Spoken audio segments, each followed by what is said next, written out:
DKT state PCS। अगर आप केवल स्टेट PCS के वीडियो देखना चाहते हैं तो सब्सक्राइब करिए DKT स्टेट PCS।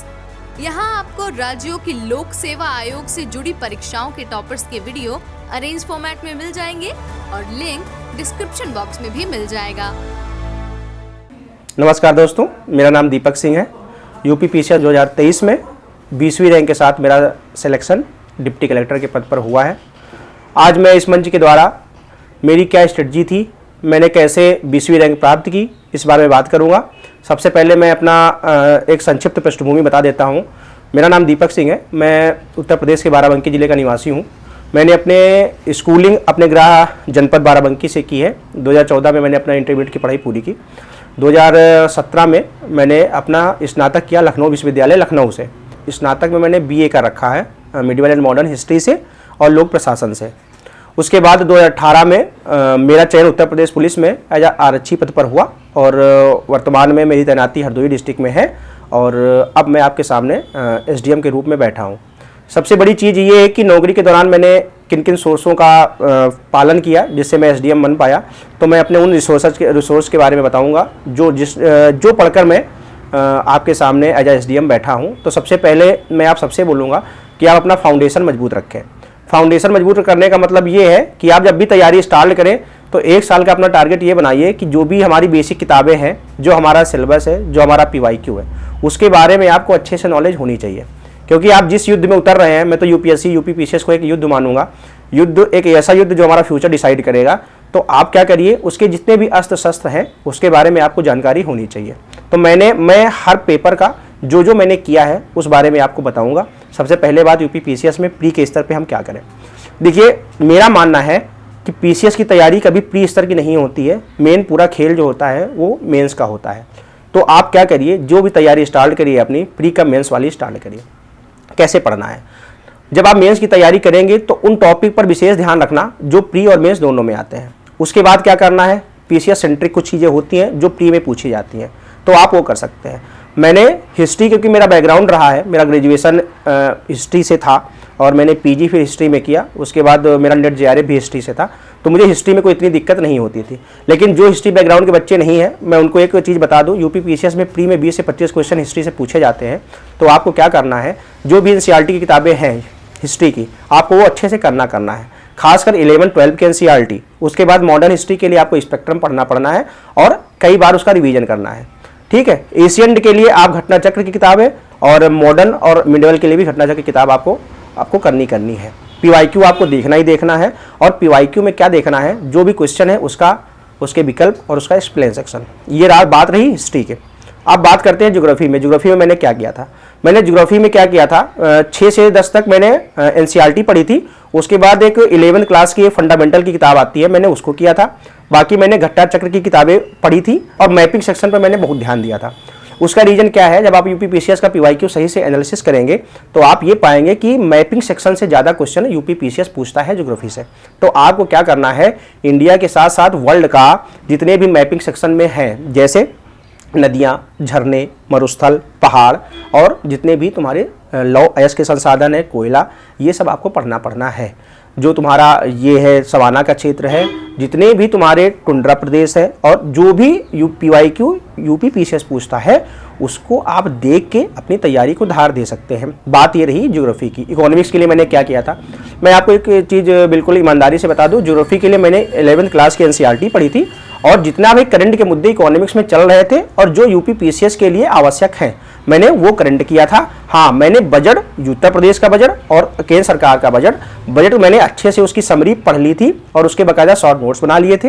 हाँ, इकोनॉमिक सर्वे, आपको इकोनॉमिक सर्वे की समरी पढ़नी है। उससे क्या होता है, कभी कभी डायरेक्टली क्वेश्चन बजट से पूछ लिए जाते हैं पी में, और अगर आपने इसको सही से किया है तो आपका मेंस में जो डेटा का क्षेत्र होता है, जो एग्जाम्पल हम यूज करते हैं, वो हम प्री के स्तर की तैयारी करके मेंस में यूज कर सकते हैं। ये बात रही इकोनॉमिक्स की। हाँ, इकोनॉमिक्स के लिए आप क्या कर सकते हैं, जो लूसेंट की एक पतली बुक आती है उसके लिए इकोनॉमिक्स का आपका जो स्टैटिक पोर्शन है आप उसके लिए यूपी PCS में कर सकते हैं। अब बात रही साइंस की। साइंस को मैंने केवल PYQ का बेस बनाया था क्योंकि मेरा बैकग्राउंड, मैंने इंटर तक PCM से पढ़ाई की है, तो मेरा साइंस मैं समझ जाता था अच्छे से। मैंने क्या किया था, घटना चक्र की किताब और पीवाईक्यू को केवल बेस बना के साइंस किया था। एनवायरमेंट इकोलॉजी के बारे में बता दूं प्री के लिए, मैंने केवल घटना चक्र पढ़ी थी और पीवाईक्यू किया था। और जितने भी कीवर्ड हैं, कीवर्ड इन द सेंस कि इकोसिस्टम क्या होता है, इकोटोन क्या होता है, हॉटस्पॉट क्या होता है, इन सब चीज़ों को मैंने गूगल सर्च करके जो भी इसके क्वेश्चन करने वाले थे, जो प्रतिपादक थे, उनके बारे में लिख लिया था। और यूपी पीसीएस प्रीवियस ईयर में जितना क्वेश्चन पूछती है, जैसे जितने भी एक्ट हैं, वाइल्ड लाइफ सेंचुरी और जितने भी नेशनल पार्क है, इनके बारे में मैंने सही से कर लिया था। करंट के लिए मैंने क्या किया था, करंट के लिए मैंने घटना सार की किताब पढ़ी थी, ई दृष्टि एक घटना चक्र की आती है, मैंने वो अच्छे से किया था। और कोशिश करिए न्यूज़पेपर आप डेली पढ़िए। उसका रीजन क्या है, मेंस के साथ साथ आपका प्री की तैयारी होती रहेगी। अब जो बड़ा पोर्शन है कि विविध से मिसलेनियस क्वेश्चन आते हैं, तो मिसलेनियस क्वेश्चन आपका जब ये 5-6 जो टॉपिक है या सब्जेक्ट है, जब आपका अच्छे से तैयार होगा ना, तो आपका मिसलेनियस क्वेश्चन हो जाएगा। अब दूसरा चीज़ ये है कि कितने क्वेश्चन अटेम्प्ट करें। यूपी पीसीएस में आपको सजेस्ट करूंगा कि आप 120 प्लस क्वेश्चन अटेम्प्ट करिए। उसका रीजन क्या है, क्योंकि कटाफ ही उत्तर प्रदेश की पीसीएस की 85 प्लस क्वेश्चन जाती है। तो कभी कभी क्या होता है कि हम बाउंड्री पर लटक जाते हैं, तो जो ड्यूरेशन प्री के पेपर और रिजल्ट के बीच का होता है, उसमें हम केवल यही दिमाग लगाते रहते हैं या यही सोचते रहते हैं कि हमारा प्री होगा कि नहीं होगा। जो मूल्यवान टाइम है एक महीने का लगभग, हम उसको गंवा देते हैं। तो जब आप कोशिश करेंगे कट-ऑफ से ज़्यादा आपका नंबर हो, 5-6 नंबर या 5-6 क्वेश्चन ज़्यादा हो, तो आप निश्चिंत होकर मेंस की तैयारी कर सकते हैं। ये रहा प्री के बारे में। अब मैं मेंस के बारे में बता दूं। मेंस में क्या है, मेंस में 8 पेपर आते हैं यूपी पीसीएस में, सबको पता है। जब आप फाउंडेशन अच्छे से कर रहे हैं, मैं पहले ही बोला हूं कि तैयारी मेंस की होती है, प्री की कोई तैयारी नहीं होती है। तो आप क्या कर सकते हैं, जितने भी स्टैंडर्ड बुक है जीएस फर्स्ट से लेकर जीएस 4 तक, आप उसको पढ़िए। मेरा हिस्ट्री बैकग्राउंड था, पॉलिटिकल बैकग्राउंड था, पॉलिटिकल साइंस मैंने ग्रेजुएशन में ले रखा था, तो मेरा जीएस फर्स्ट और जीएस सेकंड वहां से मजबूत था। जीएस 3 के लिए मैंने क्या किया था, जीएस 3 के लिए मैंने जो प्री के जो मेरे नोट्स थे, मैंने आपको बताया कि बजट और आर्थिक सर्वेक्षण 11th क्लास की एनसीईआरटी, उसके बाद न्यूज़पेपर में जो नए टॉपिक आते थे मैं उसको सर्च करता था, स्टैटिक पोर्शन, उसको करंट से जोड़ के मैं शॉर्ट नोट्स बना लेता था। ये कर लिया। जीएस 4 के लिए मैंने क्या किया था, मैंने सेकंड एआरसी की समरी पढ़ी थी और जितने भी कीवर्ड थे उसका एग्जाम्पल सहित मैंने अपने नोट्स बना लिए थे। हाँ, यूपी पीसीएस में 2023 से सिलेबस में चेंजेस हुए हैं, तो 5th 6th पेपर जीएस के ऐड हुए हैं। तो उसके लिए आपको क्या करना है, जितना भी कीवर्ड सिलेबस में है उसको आपको सही से नोट करना है, उसके उदाहरण लिखने हैं। और दूसरी चीज़ क्या करनी है कि जितने भी सरकार की वेबसाइट है, उत्तर प्रदेश सरकार एक मुख्यमंत्री अभ्युदय योजना चलाती है, उसमें उसके नोट्स जीएस 5th जीएस 6 के आसानी से अवेलेबल है। उसकी पीडीएफ आप डाउनलोड कर लीजिए और कोशिश करिए जितने भी पॉलिसी हैं उत्तर प्रदेश लोक सेवा आयोग द्वारा पूछी जाती है जीएस 5 जीएस 6 में, आप वहाँ से कर सकते हो। फिर क्या है, मेंस के लिए क्या करें, पीवाईक्यू का एनालिसिस अच्छे से करें। देखो पीवाईक्यू आपको एक विजन देता है कि यूपी पीसीएस आयोग किस हद तक क्वेश्चन पूछ सकता है, एक परास निर्धारित करता है पीवाईक्यू। अगर हमने, तो इसीलिए मैं सबको सजेस्ट करूंगा, क्योंकि 2018 के बाद यूपी पीसीएस में मेंस डिस्क्रिप्टिव हो गया है। तो आप क्या कर सकते हैं कि 6 साल का जितना भी पीवाईक्यू है उसको आपको अच्छे से करना है। साथ ही साथ में यूपीएससी का भी पीवाईक्यू देखना है, क्योंकि कभी कभी यूपी पीसीएस क्या करता है, वहाँ के क्वेश्चन उठा के यूपी पीसीएस में पूछ लेता है। तो ये हुआ उसकी किताबों के बारे में, सोर्सेज के बारे में। अब आंसर राइटिंग की बात करते हैं।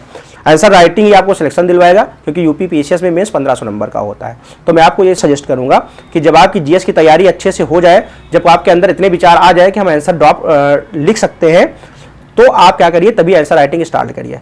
मैंने एक गलती ये की थी कि मैं पहले आंसर राइटिंग नहीं किया था, मैंने मेंस के दौरान ही किया था। तो आपको ये गलती नहीं करनी है, आपको पहले ही करनी है। कोशिश करिए एग्जाम से पहले कम से कम 30 से 35 टेस्ट अगर आप सक्षम हो तो आप लिख लिए सेंटर पे जाके। उससे क्या रहेगा ना कि एग्जाम से पहले का माहौल आपको वो सेंटर वो प्रोवाइड करवाएगा। उससे क्या होगा ना, एग्जाम हॉल का प्रेशर आपका रिलीफ होगा और समय पर आप क्वेश्चन अटेम्प्ट करने के हालत में हो जाएंगे। तीसरी चीज़ क्या है, नए नए क्वेश्चन जब आप रूबरू होंगे नए नए क्वेश्चनों से, तो वो आपको फायदा करवाता है। ये बात रही पूरा आंसर राइटिंग की। और वो का इंटरव्यू की तैयारी कोई होती नहीं है। जब आप इस तैयारी में आते हैं तो आपका एटीट्यूड ही प्रशासनिक अधिकारी वाला होना चाहिए। तो मैं यही बोलूँगा, इंटरव्यू की तैयारी, जीएस की तैयारी होती है। हर सब्जेक्ट का हर मामला जो वर्तमान में चल रहा है उसके पक्ष विपक्ष के बारे में आपको जानना ही चाहिए और उस पर अपना एक दृष्टि होनी चाहिए। तो अगर आप इन इंटीग्रेटेड तैयारी करती हैं प्री मेंस इंटरव्यू की, तो आपका सिलेक्शन हो जाएगा। हो सकता है कि टाइम लग जाए, एक अनिश्चितता की स्थिति होती है जब तक आपका फाइनल सिलेक्शन ना हो जाए। अब ये कि क्योंकि सूचना तकनीकी का दौर है, तो आप, क्योंकि मैं एक मैं कांस्टेबल की नौकरी करता था, तो मेरा ये था कि मैं किसी कोचिंग इंस्टीट्यूट जा भी नहीं सकता था। तो मैंने क्या किया था, यूट्यूब का सहारा खूब लिया था। तो मैं आपको ये सजेस्ट करूँगा कि जितने भी यूट्यूब चैनल हैं सभी को नहीं देखना है, जो आपकी तैयारी में अपनी तैयारी को धार दे सके, आपको उसको फॉलो करना है। मैं क्या करता था, मैं जितने भी प्रतिष्ठित कोचिंग संस्थान थी जहाँ से अच्छी चीज़ें मिलती थी, जैसे मैं एक IPS गौरव सर है, उनका UPSC हिंदी करके चैनल था, तो मैंने उसको फॉलो किया था। मैंने दृष्टि का भी फॉलो किया था, और जो भी एक दो प्रतिष्ठित कोचिंग थी जिनसे मैं रूबरू हो सकता था और जो मेरी तैयारी में धार दे सकते थे, मैंने वहाँ से सोर्सेज लिए हैं। आप लोग क्या कर सकते हैं, सोशल मीडिया का प्रयोग आप लोग उतना ही करें जितनी आपकी तैयारी में आपको वो, क्योंकि सोशल मीडिया जैसे इंस्टा है, फेसबुक है। मैंने एक चीज़ मैं आप और बता दूं, मैंने 2018 में FB लास्ट टाइम चलाई थी, उसके बाद रिजल्ट के बाद मैंने अपना FB खोला था। मैं इसलिए बता रहा हूं कि जब आप सोशल मीडिया चलाते हैं ना, तो आपके दोस्त यार कोई होता है जिनकी शादी हो गई होती है या कोई विदेश टूर पे जाते हैं, तो आपको मेंटली प्रेशर देते हैं। फिर आप 1-2 दिन उसी कमोवेश में रहते हैं कि यार मैं क्या। तो मैं ये सजेस्ट करूंगा आपको कि जितना हो सके, बिल्कुल नहीं होना है क्योंकि सबकी भाई अपनी विचारधारा होती है, सब उस मेरा इतना मैं दृढ़ निश्चयी था कि मैं अलग हो पाया। अगर आप नहीं अलग हो पा रहे तो आप क्या करिए, उसकी टाइमिंग फिक्स कर लीजिए, एक टाइमर लगा लीजिए कि मुझे 8-10 मिनट केवल सोशल मीडिया पे बिताना है।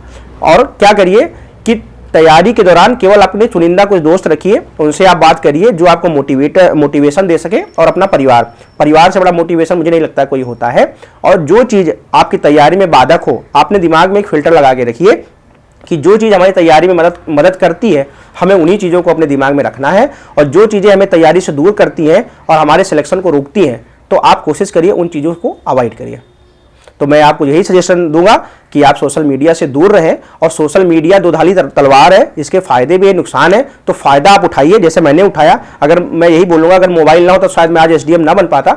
तो मैं आपको भी यही सजेस्ट करूँगा, जो चीज़ें अच्छी सोशल मीडिया की हैं उसको आप यूज करिए। एक क्वेश्चन और बच्चों का होता है जो भी एस्पायरेंट है, जो ग्रामीण पृष्ठभूमि के लोग हैं या नौकरी पेशा लोग हैं, मैं उनसे एक चीज़ और बोलूँगा कि कोचिंग लेना जरूरी नहीं है।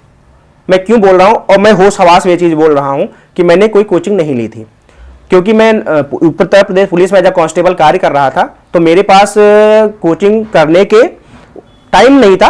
तो मैंने क्या क्या, कोरोना के टाइम मैंने तैयारी स्टार्ट कर दी, और जो भी फ्री इनिशिएटिव था मैं कोचिंगों का सहारा लिया, लेकिन उनके यूट्यूब चैनलों के माध्यम से, ना कि किसी कोचिंग में जाके। तो मैं आपसे यही सजेस्ट करूंगा आपको कि जो भी अच्छी कोचिंगें हैं जिनका यूट्यूब चैनल है, उनका फ्री इनिशिएटिव होता है, आप वो कर सकते हैं। और दूसरी चीज क्या करिए, स्टैंडर्ड बुक आप पढ़िए, उससे आपका सिलेक्शन हो जाएगा। आपको एक भ्रामक जानकारी मैं बता रहा हूं कि फैली हुई है कि बड़े शहर में जाके ही आदमी तैयारी करता है और सिलेक्शन होता है। तो मैं आपको एक चीज ये भी बता दूं कि सिलेक्शन के बाद मैं दिल्ली पहली बार आया हूं, ना कि मैं सिलेक्शन के दौरान आया हूं। तो ये बिल्कुल मत रहिए कि दिल्ली आके या बड़े शहर में आके ही आपका सिलेक्शन होगा। अगर आप दृढ़ निश्चयी हैं और आप छोटे शहर में किसी रहते हैं, तो मेरी तरह आप भी तैयारी करके, सेल्फ स्टडी करके आप SDM और DM या फिर अन्य परीक्षाओं में सफल हो सकते हैं। थैंक यू DKT, जो मुझे युक्ति समझा कि अपने मंच पर मुझे लाया और मैं छात्रों को प्रेरित कर पाया मेरी अपनी कहानी के द्वारा। और अगर एक भी लड़का मेरी इन बातों से सफल हो जा रहा है, तो मैं अपने को धन्य समझूंगा कि मैं किसी के काम आ सका। Thank you DKT once again.